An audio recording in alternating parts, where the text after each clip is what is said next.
Okay, so you're just about there.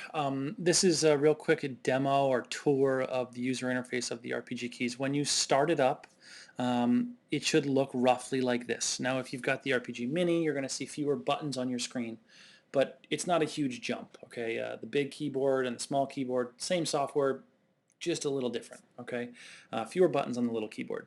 Okay, so here we are. This is what we call the layout modifier. This is on the Mac software Command Central. This is where everything happens.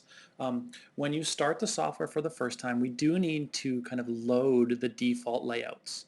So if you bought it for Photoshop, you're going to have a default layout for Photoshop. If you bought it for Lightroom, you're going to have a default layout for Lightroom. Back in our downloads folder, we can find the RPG V6 folder, and you're going to see a subfolder called default layout files. And you're going to find one for each of the different softwares that we support.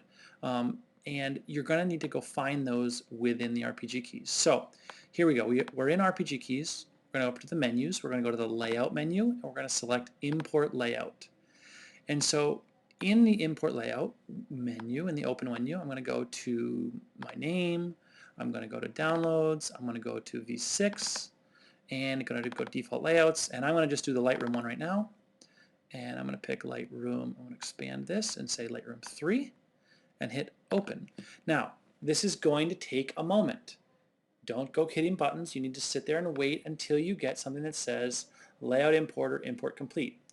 If you're not sure if it did it right, do it again. It only takes a second. Layout, import, navigate to your downloads folder. Again, this is my name, my downloads, the folder that we unzipped, default layouts, Lightroom. We're going to pick the name of the software that we're talking about, Lightroom 3, and import. And so what this does is it makes the keyboard a plug and play device.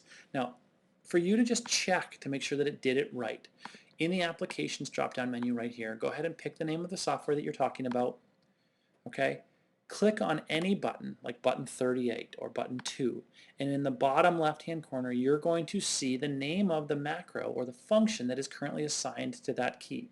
So if I click on button 2 right now, it says edit in Photoshop or edit in other. If I click on button 40, it's going to say exposure up 009 and exposure down 008. Click on a few buttons and make sure that it says something down in the lower left-hand corner, and that way you know that your RPG keys are set up the way we intended them to be set up when you bought them. All right? You're almost there.